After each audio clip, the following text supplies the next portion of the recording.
ظہیر الدین بابر کو اچھی طرح احساس تھا کہ اس کی فوج دشمن کے مقابلے میں 8 گنا کم ہے، اس لیے اس نے ایک ایسی چال چلی جو ابراہیم لودھی کے وہم و گمان میں بھی نہیں تھی۔ اس نے پانی پت کے میدان میں عثمانی ترکوں کا جنگی غربہ استعمال کرتے ہوئے چمڑے کے رسوں سے 700 بیل گاڑیاں ایک ساتھ باندھ دیں۔ اس کے پیچھے اس کے توپی اور بندوق بردار آڑ لیے ہوئے تھے۔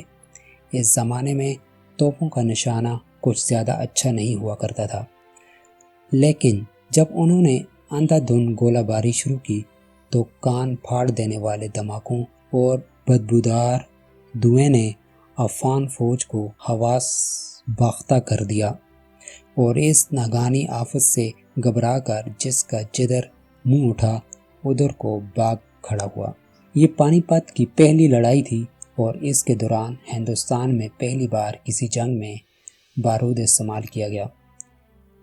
50,000 سپاہیوں کے علاوہ ابراہیم لودھی کے پاس 1,000 جنگی ہاتھی بھی تھے، لیکن سپاہیوں کی طرح انہوں نے بھی کبھی توپوں کے دھماکے نہیں سنے تھے۔ اسی لیے پورس کے ہاتھیوں کی تاریخ دہراتے ہوئے وہ جنگ میں حصہ لینے کی بجائے دم دبا کر یوں بھاگ کھڑے ہوئے کہ الٹا لودھی کی صفیں تتر بتر کر دی۔ بابر کے 12,000 تربیتی یافتہ گھڑ سوار اسی لمحے کا انتظار کر رہے تھے۔ انہوں نے برق رفتاری سے پیش قدمی کرتے ہوئے لودھی کی فوج کو چاروں طرف سے گھیر لیا اور کچھ ہی دیر بعد بابر کی فتح مکمل ہو گئی۔ ایک مورخ نے اپنی کتاب میں 100 فیصلہ کن جنگوں میں اس جنگ کو تاریخ کی سب سے فیصلہ کن جنگ میں سے ایک قرار دیا۔ عثمانی جنگی حربے کے علاوہ اس فتح میں 2 ترک توپچیوں استاد علی اور مصطفیٰ نے بھی کلیدی کردار ادا کیا۔ انہیں ایک اور عظیم سلطنت یعنی سلطنت عثمانیہ کے پہلے خلیفہ سلیم اول نے بابر کو بطور تحفہ عنایت کیا تھا۔ دنیا کی عظیم ترین سلطنتوں میں سے ایک سلطنت عثمانیہ کی تحویل عثمان غازی نے 13ویں صدی میں ڈالی تھی۔ اس زمانے میں بازنطینی سلطنت آخری سانسیں لے رہی تھی اور اناطولیہ متحد چھوٹی چھوٹی ریاستوں اور راجواڑوں میں بٹا ہوا تھا۔ 1254 میں پیدا ہونے والے عثمان غازی ان میں سے ایک چھوٹی سی ریاست سوغوت کے ترک سردار تھے۔ برطانوی مورخ اپنی کتاب میں لکھتے ہیں کہ ایک رات عثمان ایک بزرگ شیخ ادیب بالی کے گھر میں سو رہے تھے کہ انہوں نے ایک خواب دیکھا۔ ان کے سینے سے ایک درخت اگ کر ساری دنیا پر سایہ ڈال رہا ہے۔ انہوں نے جب شیخ کو خواب سنایا تو انہوں نے کہا، عثمان میرے بیٹے مبارک ہو، خدا نے شاہی تخت تمہارے اور تمہاری اولاد کے حوالے کر دیا ہے۔ اس خواب نے عثمان غازی کے لیے مخمیز کا کام کیا، کیونکہ وہ سمجھنے لگے کہ اب انہیں خداوندی تائید حاصل ہو گئی ہے۔ اس کے بعد انہوں نے آس پاس کی سلجوق اور ترکمان ریاستوں اور بالآخر بازنطینیوں کو بے در پہ شکستیں دے کر اناطولیہ کے بڑے حصوں پر اپنا جھنڈا گاڑ دیا۔ یہی خواب بعد میں 6 صدیوں تک راج کرنے والی سلطنت عثمانیہ کا بنیادی جواز بن گیا، جس کے سائے میں انہوں نے نہ صرف اناطولیہ بلکہ 3 براعظموں کے بڑے حصوں پر صدیوں تک حکومت کی۔ عثمان کے جانشینوں نے جلد ہی اپنی نظریں یورپ پر جما دیں۔ 1326 میں انہوں نے یونان کا دوسرا بڑا شہر تھیسالونیکی فتح کر لیا۔ 1389 میں وہ سربیا پر قابض ہو گئے، لیکن ان کی تاریخ ساز کامیابی 1453 میں بازنطینی دارالحکومت قسطنطنیہ موجودہ استنبول جسے کہا جاتا ہے کی فتح تھی۔ مسلمان پچھلے 700 برسوں سے اس شہر میں قبضہ کرنے کی کوششیں کرنے چلے آئے تھے، لیکن اس کا جغرافیہ کچھ ایسا تھا کہ وہ ہر بار ناکام رہے۔ قسطنطنیہ کو 3 طرف سے بحیرہ فاسفورس نے گھیرے میں لیا ہوا ہے، جو اس کے لیے شہر پناہ کا کام کرتا ہے۔ بازنطینیوں نے گولڈن ہارن کو زنجیریں لگا کر باندھ کر رکھا تھا، جبکہ دوسری جانب ان کے 28 جنگی جہاز پہرے پر مامور تھے۔ 22 اپریل 1453 کو عثمانی سلطان محمد فاتح نے ایک ایسی چال چلی جو کسی کے سان و گمان میں بھی نہ تھی۔ انہوں نے خشکی پر تختوں کی شاہراہ تیار کی اور اس پر تیل اور گھی ڈال کر فسلواں بنا دیا۔ اس کے بعد انہوں نے اپنی 80 بحری جہاز اس راستے پر مویشیوں کی مدد سے گھسیٹ کر دوسری طرف پہنچا دیے اور شہر کے حیرت زدہ محافظوں پر آسانی سے قابو پا لیا۔ محمد بن فاتح نے اپنا دارالحکومت قسطنطنیہ منتقل کر کے اپنے لیے کیسر روم کا خطاب اختیار کیا۔ فاتح کے پوتے سلیم اول کی نظریں کہیں اور تھیں۔ انہوں نے 1516 اور 1517 میں مصر کے مملوکوں کو شکست دے کر مصر کے علاوہ موجود عراق، شام، فلسطین، اردن اور سب سے بڑھ کر حجاز پر قبضہ کر کے اپنی سلطنت کا رقبہ دگنا کر دیا۔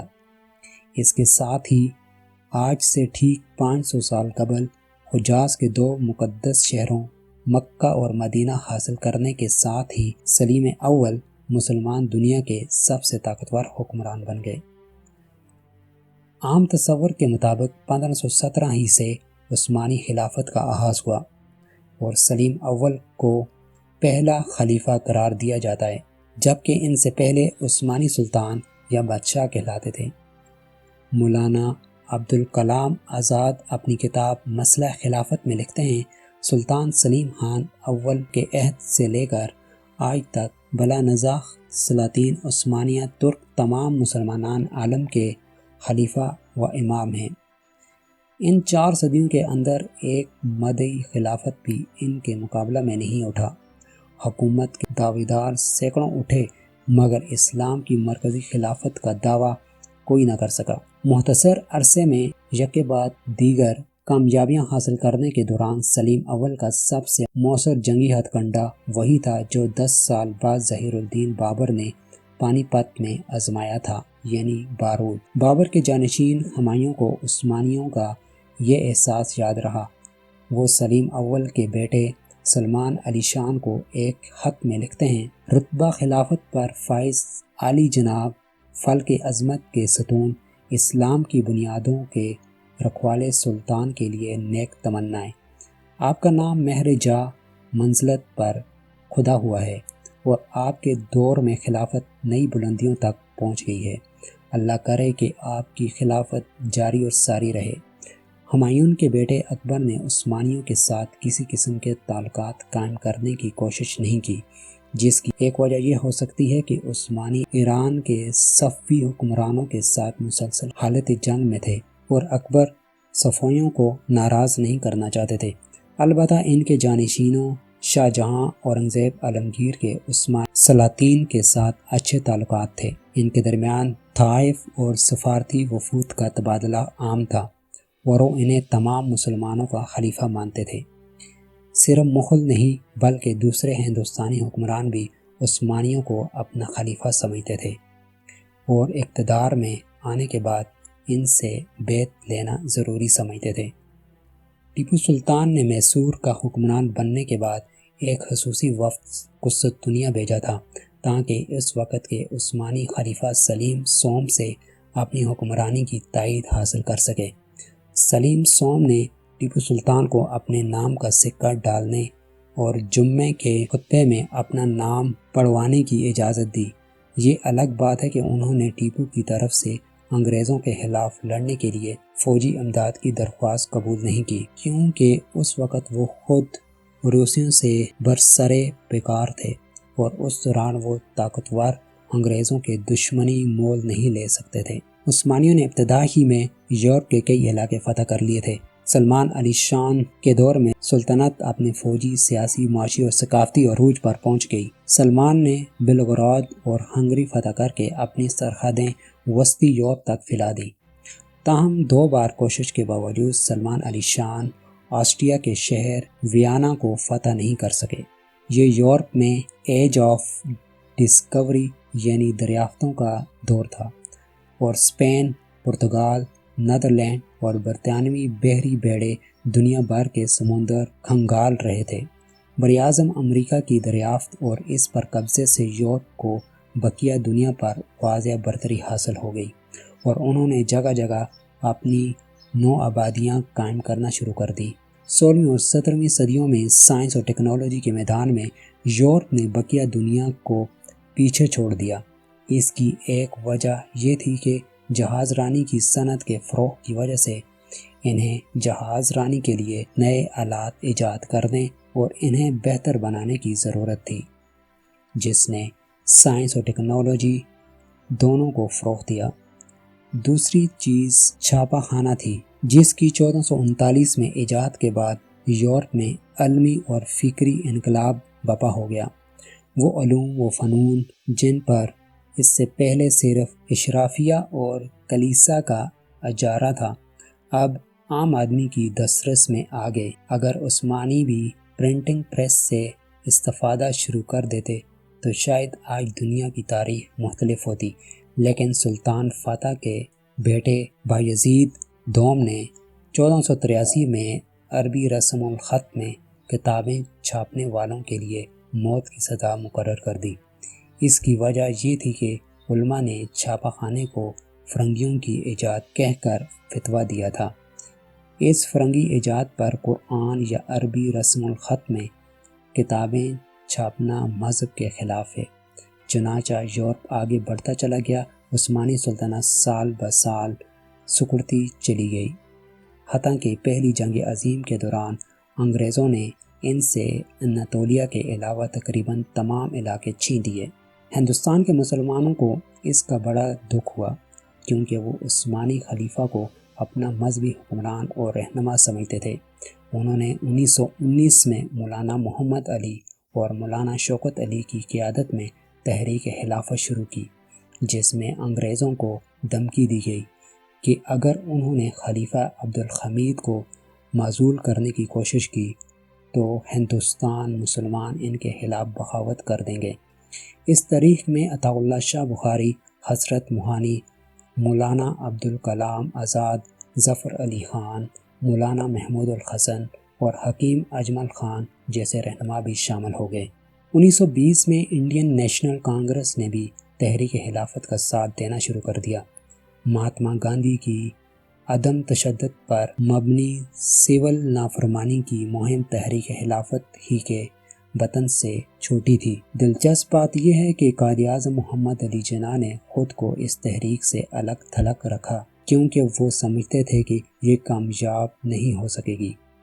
اس سے پہلے یہ تحریک مزید زور پکڑتی، 1922 میں کمال اتاترک کی قیادت میں قوم پرست طاقتوں نے ملک کا اقتدار سنبھال کر خلیفہ عبدالحمید کو معزول اور خلافت کے منصب کو ختم کر دیا، اور یوں 623 برس تک شان و شوکت سے راج کرنے والی اس عظیم السلطنت کا سورج ہمیشہ کے لیے غروب ہو گیا۔